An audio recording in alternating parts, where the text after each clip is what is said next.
So what's shaking, super friends? Welcome back to the channel. Today I'm going to look at the Mafex Batman The Dark Knight Returns Batman Blue version and Carrie, Kelley, Robin action figures. They came in a fantastic looking gigantic window endowed package that has some pretty fantastic photography down there in the bottom left hand corner. Well, just look at how neat that bat symbol is. Yeah, let's remember that for later. And then they got another image here on the left-hand side of the box. And then again on the right-hand, more information and action figure photography. And then on the back of the box, we have some more promotional action figure photography. All out of the package, this is what it looks like when they're sitting there in their little plastic bubble waiting to be released from stasis. And look, on the inside of the box, there's more artwork too. One that we all know. One that we all associate with The Dark Knight Returns. But now we can see up close that there are a total of 3 heads for Batman and 2 for Carrie, Kelley, Robin. A multitude of extra hands for the pair of them. Batman's being open splayed hands,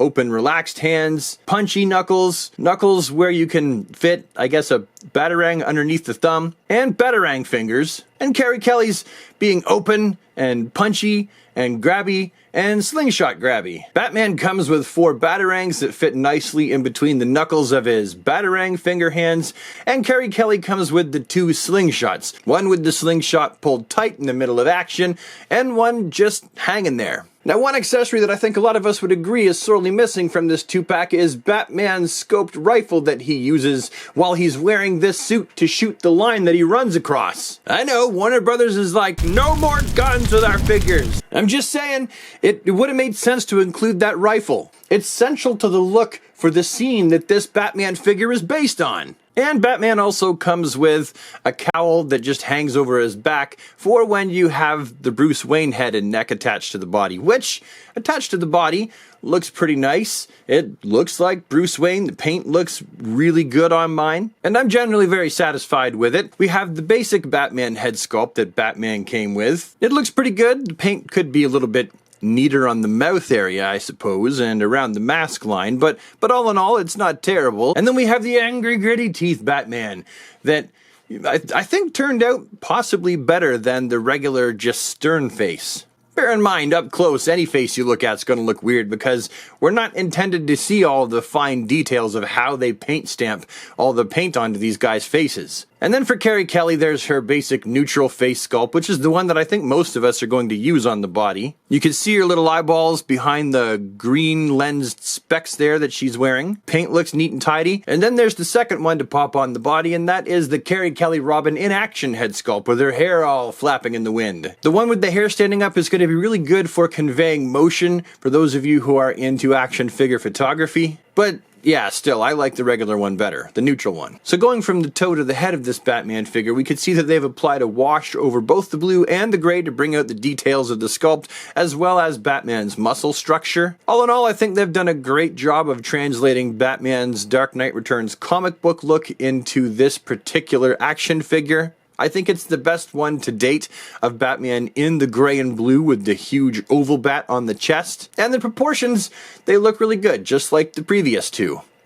Side by side, you can see that they're all the same body proportions. Looking up close at this guy in hand, we can see that this belt just being a plain straight up yellow around his waist, and the same thing with the leg pouches and knives around here. All the yellow that's been used is a basic yellow. That's quite the contrast in comparison to the previous blue and gray Batman from Mafex that has shading inside of the yellow. Truthfully, I think this is just intended to be dirt and scudge from the fight with the mutant leader. The suit has kind of a nice fabric-y texture to it. You can see it more in the torso rather than the legs. Right here on Batman's back, that texture really stands out as well. I do think it would be kind of neat if this actually came off of his legs so that you could have Batman in this suit without this here. I know there's probably going to be a bunch of people who wish that this was not attached to the figure. That way they could just have a basic Batman. I'm sure those of you who have money and you don't mind taking a figure apart, you could steal this Batman's upper leg, his thigh there, and put it on here, but that would basically wreck this figure, and who wants to do that? Also, the grays don't totally match either, so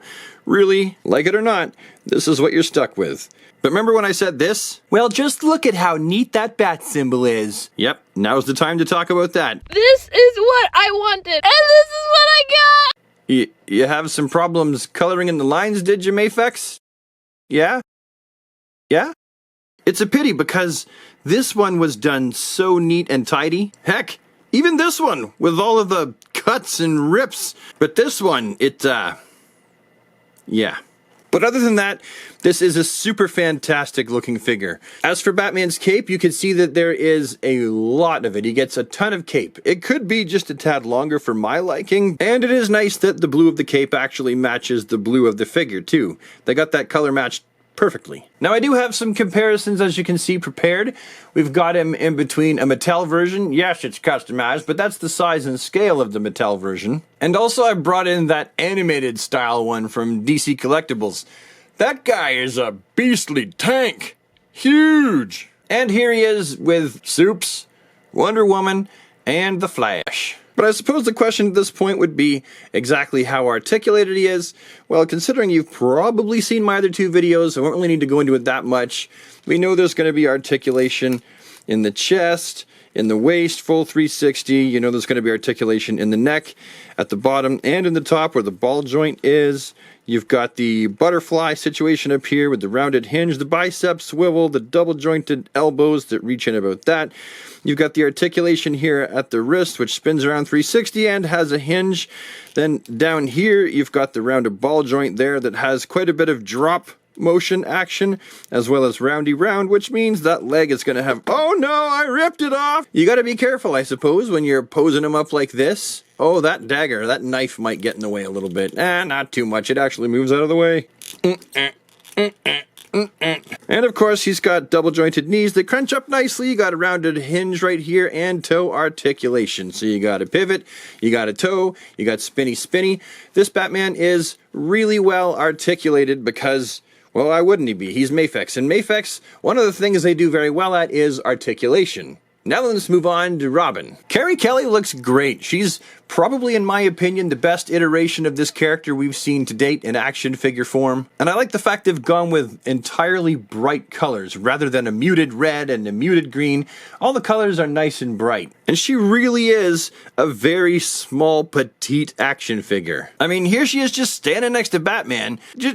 She's really tiny, which is exactly in scale and proper with the source material. And she's also, as you can see here, the smallest of the Carrie Kelley Robin figures. No, I don't have the DC Direct version. I pilfered her head to make this custom version right here with the Mattel body. So now we got one with and one without the original head on the body. Up close and personal, this Carrie Kelley Robin figure is quite fantastic. Some of the paint apps could be neater, like that one string of her tunic and the Robin symbol and on her belt. Those are all areas where it could be just a little bit neater, but overall, I think she looks fantastic. I love her pixie boots. I think those are just perfect. And her cape spreads out about that much. So as you can see, she's got quite a lot of cape. Front and back, you can see that you'll have plenty to work with when you're posing her around. It's not the greatest material, honestly, but I think they went with this because they wanted to crease the cape. You can put all these pleats in the cape, and not all material will pleat very well, and this stuff probably pleats really easy. Or nah, I mean, I really have no idea. And now let's just briefly go over Robin's articulation. Is it good? Is it bad? Let's find out. You got, oh my god, a huge amount of torso articulation with waist articulation. I kind of feel like there's so much here that there really didn't need to be another piece of waist articulation, just one down here, because let's face it, we're not going to use it. I don't think most people will. The occasional person, I think, might, but in general, this is the squeaky wheel, so it's going to get the oil. It's much, much easier to move around. You've got the head, which clearly is on a ball joint. The neck also has articulation, but Robin's collar is going to get in the way. You've got a rounded hinge up in here, and with that little piece of butterfly plastic. You've got a double jointed elbow like that. Spinny, hingy wrists. Is there a bicep swivel? No, it doesn't appear to be a bicep swivel, but it does rotate right there at the hinge. The articulation's okay. She can't really get her arm that much in, but it is what it is. Then you've got down here, you got her little balls down there that she has the drop hinges. There's plenty of mobility like that, and they also have some good rotating motion like that. Double jointed knees. Ooh, that is perfect for kneeing bad dudes in the nuts. You've got little rounded hinge right there with the articulation and toes like that. Yeah, that's good. I feel like she's got, as far as I'm concerned, like a reasonable amount of articulation. Like, you're going to have her tunic getting in the way of some of her posability, right? I mean, don't expect perfection from this figure, but it is very, very good. I feel like she'll satisfy, like, I don't know, 75% of collectors' posability needs. So now that we've came this far, what do I think about the Batman and Robin figures from Mafex's The Dark Knight Returns 2-pack? Is it good or is it garbage? Well, both the figures look great. Bat symbol aside, that could be neater. I'll probably take a crack at trying to fix that up myself. I know, me hearing myself say that out loud is just as scary a thought as you guys are probably thinking it is. I'll probably screw it up. Maybe I'll leave it alone. But they look great. They're posable enough for me, and I feel like they will be for most collectors, I'd be assuming. The quality is definitely there. I feel like both of these figures are sturdy, and they're going to look great in your Dark Knight Returns display, or in your Batman and Robin figure display, or in your DC Comics action figure collection in general. So I would give this 2-pack about a 9 out of 10. I'm going to dock a full mark for the various paint app problems, but other than that, I'm more than satisfied with them, and I'm certainly glad that I picked them up. But hey, these are just my opinions and observations. I'm sure you'll have your own. Feel free to leave them down in the comments section below, and I'll see you with the next one. Have a super awesome DC day, everybody, and take care.